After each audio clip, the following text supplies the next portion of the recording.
सृष्टि के आरंभ में जब चारों ओर केवल अनंत जल और शून्य था, तब भगवान विष्णु क्षीरसागर में शेषनाग पर योगनिद्रा में विराजमान थे।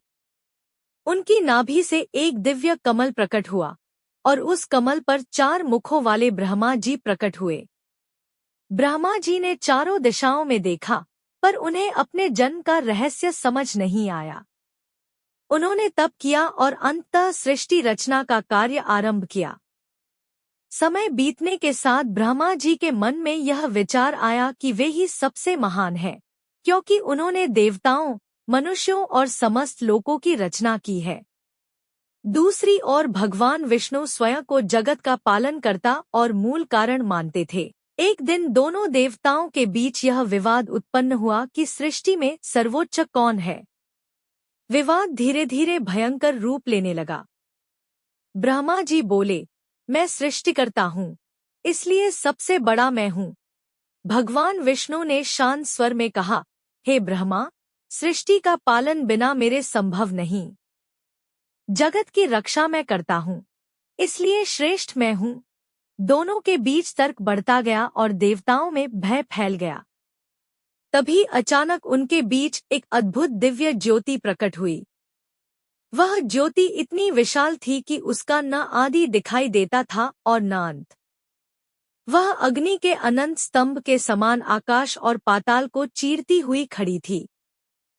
ब्रह्मा और विष्णु दोनों आश्चर्यचकित रह गए। तभी आकाशवाणी हुई, जो इस ज्योति का आदि या अंत खोज लेगा, वही श्रेष्ठ कहलाएगा।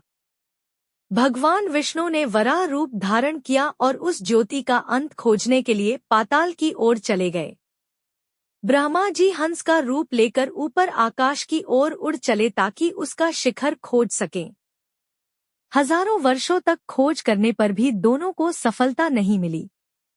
विष्णु जी ने अंततः स्वीकार कर लिया कि वे उस ज्योति का अंत नहीं पा सके, लेकिन ब्रह्मा जी के मन में अहंकार बना रहा। उन्हें मार्ग में केतकी का फूल मिला। उन्होंने उससे झूठी गवाही देने को कहा कि ब्रह्मा जी ज्योति के शिखर तक पहुंच गए थे। जब दोनों वापस लौटे, तब ब्रह्मा जी ने दावा किया कि उन्होंने अंत खोज लिया है और केतकी फूल को साक्षी बना दिया। तभी उस अनंत ज्योति से भगवान शिव प्रकट हुए। उनका स्वर गूंज उठा, हे ब्रह्मा, तुमने असत्य कहा है। अहंकार मनुष्य और देवता दोनों का पतन करता है। शिव जी ने विष्णु की सत्यनिष्ठा से प्रसन्न होकर उन्हें पूजनीय बताया, जबकि ब्रह्मा जी को श्राप दिया कि पृथ्वी पर उनकी पूजा बहुत कम होगी। साथ ही केतकी फूल को भी शिव पूजा में निषिद्ध कर दिया गया।